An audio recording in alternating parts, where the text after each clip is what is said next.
Predicting diabetes using SQL Server. Hi, my name is Forough Nejrabi. I'm a health informatics graduate student at George Mason University, and this presentation was prepared as part of the Healthcare Databases course taught by Dr. Forough, ALEMI. Diabetes is the 7th leading cause of death in the United States. Over 35 million Americans have diabetes, and 1/5 of them don't even know that they have it. As if healthcare costs weren't high enough, people living with diabetes spend twice as much on healthcare than people without diabetes. The data source I will be using for my predictions is simulated data from a major healthcare institution in the United States. For strict privacy purposes, I will not name the institution. You can see that the total number of unique patients within our data is almost 830,000, and the total number of different records is about 17.5 million.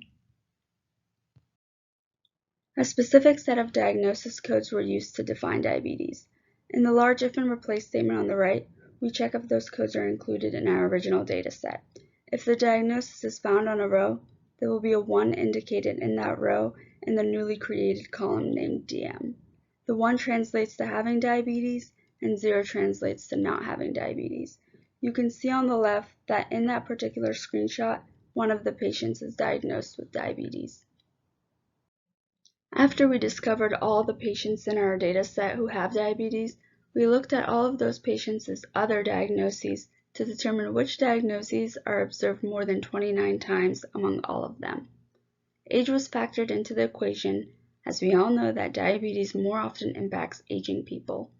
From this information, we can better assess which diagnoses are risk factors to developing diabetes.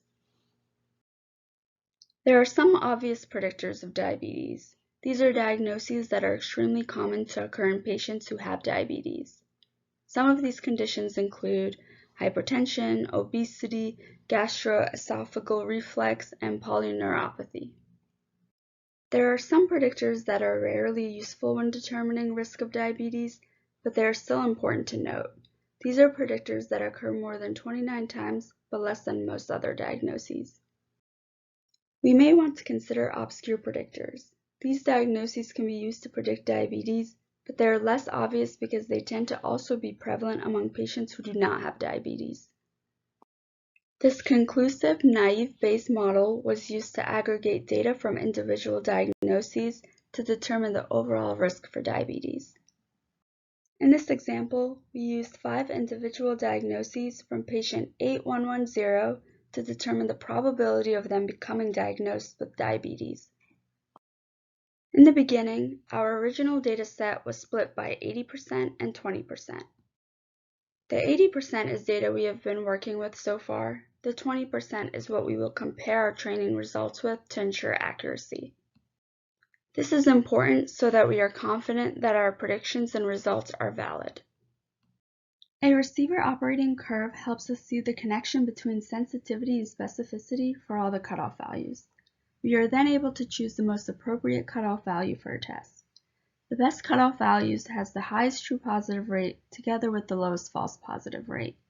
And the area under the rock can help us assess the usefulness of a test in general.